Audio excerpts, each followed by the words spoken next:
नमस्कार, knocking-news.com में आपका स्वागत है। मैं हूं गिरिजेश वशिष्ठ। पूरी कोशिश करने के बावजूद हमारे विदेश मंत्री एस जयशंकर बहुत सारी उन्होंने लॉबिंग की, बहुत सारे लोगों से संपर्क किया अमेरिका में जाके। प्रधानमंत्री मोदी के लिए एक कुर्सी का इंतज़ाम नहीं करवा सके उनके शपथ ग्रहण समारोह में बैठने की। जब ट्रंप अपना चार्ज ले रहे होंगे तो अभी तक की खबरों के मुताबिक दर्शकों में मोदी नहीं होंगे, मोदी वहां मेहमान नहीं बन पाएंगे। ये खबर आपने सब जगह देखी होगी, लेकिन ऐसा क्यों हुआ है और वो कौन से फैक्टर्स हैं जिन्होंने मोदी का पत्ता काटा है, इसको आज हम समझने की कोशिश करेंगे। हम ये भी जानेंगे कि ज़्यादा चतुराई क्या नुकसान कर गई, इससे भारत को किस तरह का शॉर्ट टर्म और लॉन्ग टर्म नुकसान हो सकता है, और भी बहुत सारी चीज़ों को समझने की कोशिश करेंगे। सबसे पहले बात करते हैं कि आरोप क्या लगे हैं। भारत पर आरोप ये लगा है कि वो अपनी एजेंसी रॉ के जरिए इजराइल के मोसाद टाइप की हरकतें करने लगा है और दुनिया भर में वो कुछ एक्स्ट्रा जुडिशियल टारगेटेड हत्याओं और अलग अलग तरह की साजिशों को अंजाम दे रहा है। एक आरोप ये लगा कि भारत मालदीव के राष्ट्रपति मोइजू का तख्ता पलट करना चाहता है और वॉशिंगटन पोस्ट ने एक बाकायदा इसको लेकर खबर प्रकाशित की, जिसमें कहा गया कि वहां के विपक्षी नेताओं के साथ मोदी सरकार संपर्क कर रही थी और ये चाहती थी कि अविश्वास प्रस्ताव लाकर मोइजू की सरकार को गिरा दिया जाए। इसमें उसकी वजह यह थी कि जो वहां पहले से सरकार थी, उस सरकार के साथ में मोदी सरकार ज़्यादा कंफर्टेबल थी। यह आरोप वॉशिंगटन पोस्ट ने अपनी रिपोर्ट में लगाया। इसी के साथ वॉशिंगटन पोस्ट की एक और रिपोर्ट आई है जो और भी खतरनाक है। यह रिपोर्ट भारत के ऊपर जो आरोप लगे हैं उनको सीधे अमेरिका से जोड़ती है और अमेरिका पे भारत का हमला अपने आप में भारत के लिए एक चिंता की बात हो जाती है, तब जबकि अमेरिका को ऐसा लगे। तो क्या लगा, क्या मामला था? मामला यह है, वॉशिंगटन पोस्ट ने ये रिपोर्ट छापी है कि भारत के जो हमारी एजेंसी है वो पाकिस्तान में लगातार कत्लेआम को अंजाम दे रही है, टारगेट किलिंग कर रही है। ऐसे लोगों को मारा जा रहा है जिनको भारत का दुश्मन समझा जाता है। जैसे एक खालिस्तानी आतंकवादी की हत्या हुई थी पाकिस्तान में। इसके अलावा और भी बहुत सारे अलग अलग तरह के जो आतंकी समूह थे या व्यक्ति थे, उनकी हत्याएं पाकिस्तान में हुई हैं और वॉशिंगटन पोस्ट के रिपोर्टर ने उस सब की लिस्ट बना के ये खबर छापी है और ये बताया गया है कि रॉ का दुरुपयोग करके ये हत्याएं इसलिए करवाई जा रही हैं ताकि भारत में मोदी जी इसका राजनीतिक लाभ ले सकें, एक संदेश दे सकें कि देखा 56 इंची है, घुस के मार रहे हैं, ये हमारी ताकत है। लेकिन वॉशिंगटन पोस्ट में जब ये खबर छपती है तो भारत की सरकार, पाकिस्तान तो उसको लेकर उड़ जाता है। पाकिस्तान की जो विदेश मंत्री हैं वो कहते हैं कि देखिए भारत लगातार ऐसा कर रहा है, हम पहले भी कह चुके हैं, हम इस मामले को उठा चुके हैं। गार्जियन ने भी एक बार इस रिपोर्ट छापी थी, हमने इस पर वीडियो बनाया था। गार्जियन लंदन का अखबार है। तो ये आरोप जो है वो एक इसका फिर खंडन किया और ये कहा भारत सरकार ने कि वॉशिंगटन पोस्ट बुरी नीयत से उसका जो इरादा है वो भारत के खिलाफ है और इसलिए उसने ये रिपोर्ट छापी है, एंटी इंडिया ये रिपोर्ट। अब भारत के इस हरकत का वहां क्या असर पड़ेगा, तो थोड़े दिन पीछे आप जाएं। हुआ ये कि एक गुरपरवंत सिंह पन्नू हैं, खालिस्तान के लिए आवाज़ उठाते हैं, वकील हैं और अमेरिका में रहते हैं। एक खुलासा हुआ था कि भारत ने पन्नू की हत्या की साजिश की थी। इस साजिश में डोभाल साहब शामिल थे। इसमें एक मीटिंग हुई वहाँ पर सिंगापुर में, वहाँ पर वो शामिल थे, वगैरह वगैरह आरोप लगे। और उन आरोपों के साथ में एक चीज़ और भी सामने आई कि ये गुप्ता साहब थे हमारे, उन्होंने चेक रिपब्लिक के में से उनको गिरफ्तार किया गया। उन गुप्ता साहब ने क्या किया कि किसी एक आदमी को सुपारी दी थी पन्नू की हत्या की, अमेरिका के। जिस आदमी को सुपारी दी वो पहले से ही अमेरिकी एजेंसियों के लिए काम करता है, और उसने उनको बता दिया कि ये अमेरिका के आदमी को मारने के लिए साजिश दे रहे हैं इंडिया वाले, हिम्मत तो देखो। अमेरिका का नागरिक, वहाँ पे नागरिक मतलब कुछ होता है, उनके नागरिक पे कोई हाथ नहीं डाल सकता। तो उसके बाद से ये मसला और बड़ा बन गया कि भारत ने सुपारी दी, उसके बाद उनको गुप्ता जी को गिरफ्तार कर लिया गया। फिर उस मामले में भारत सरकार ने इस आरोप को करीब करीब स्वीकार किया, क्योंकि हमारे यहाँ पे एक यादव साहब हैं जो रॉ के अधिकारी थे। आरोप लगा कि उन गुप्ता जी को यादव जी ने कहा था कि हत्या करो, और ये आरोप लगा कि उन्होंने ही निज्जर की हत्या कराई थी। कहाँ पर?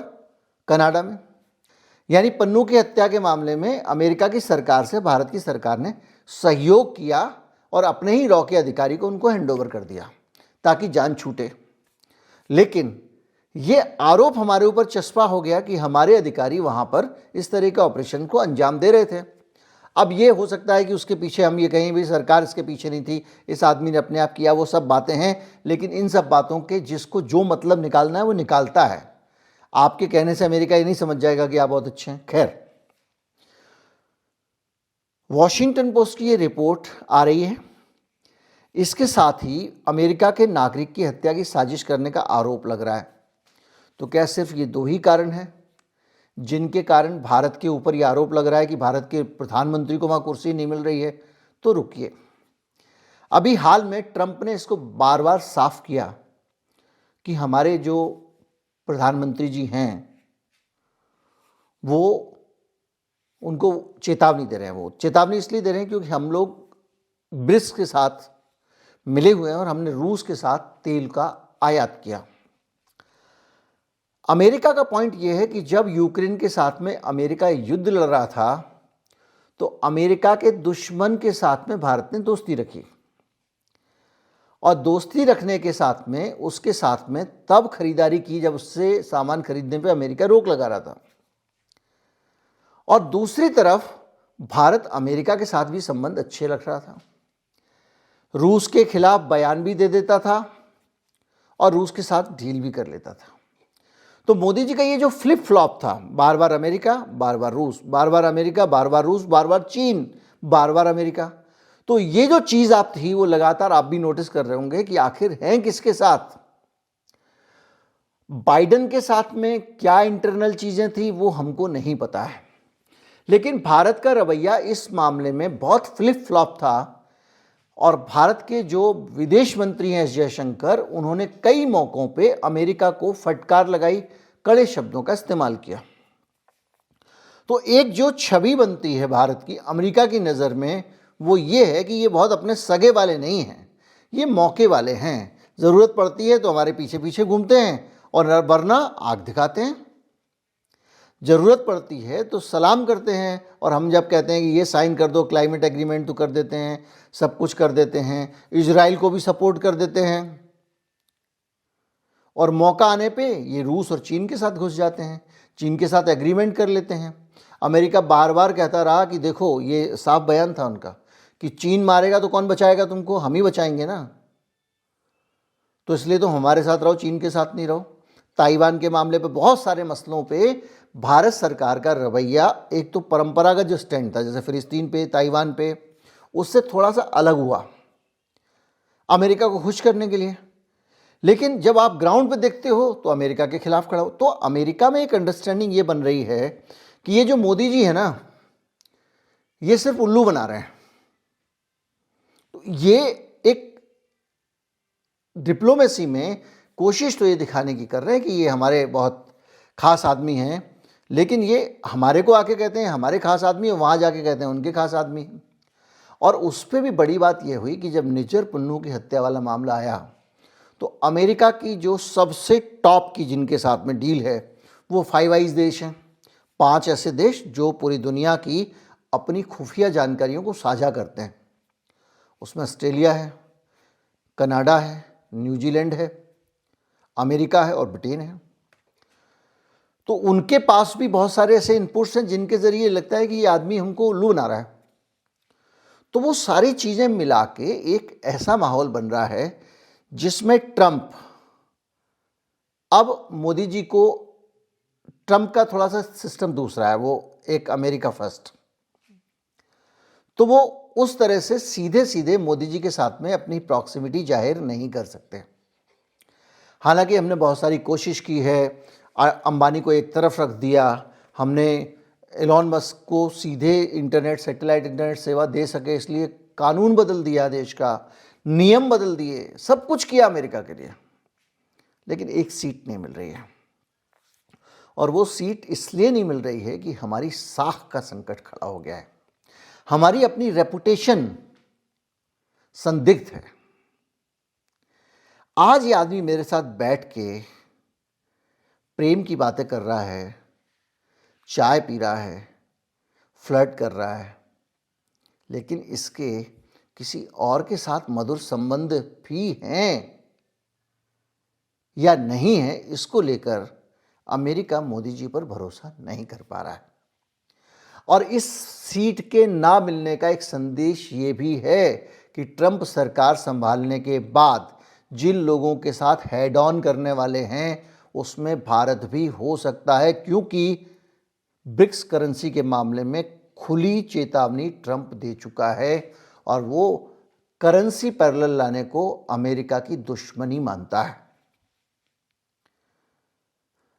ईरान के साथ भी हमारे संबंध, ईरान के साथ में जब ट्रंप जो है बहुत नफरत रखते हैं, चिढ़ते हैं। हम लोग चाबार पोर्ट का जो प्रोजेक्ट हमने बंद कर दिया था अमेरिका को खुश करने के लिए, उस पर दोबारा काम शुरू कर दिया है। तो कई चीज़ें हैं जो हमको ये बता रही हैं, जिनसे ये लगता है कि मोदी जी को इन्विटेशन नहीं मिला तो इसलिए नहीं मिला क्योंकि मोदी जी अमेरिका के साथ कपट कर रहे हैं, ऐसा अमेरिका को लगता है। हर आदमी के अपने, हमारे देश के लिए जो हितकर होगा वो हमारी सरकार करेगी, लेकिन अपने पॉलिटिकल गेन के लिए अगर कोई आदमी टारगेट किलिंग कर रहा है किसी देश में, तो ये अपने आप में हमारे लिए भी चिंता की बात है कि हमारे देश के संसाधन और सरकारों का इस्तेमाल करके राजनीतिक हित के लिए हमारे देश के ही खतरे में डाला जा रहा है। ये और भी चिंता की बात है। बहरहाल जो भी है, लेकिन जो सिचुएशन है वो यही है। जो भी है उसमें अपने हाथ में कुछ नहीं है, हम इसको बदल नहीं सकते हैं, हम इस पर झूठ भी नहीं बोल सकते हैं जैसा कि लोग बोल देते हैं। नमस्कार, जय हिंद।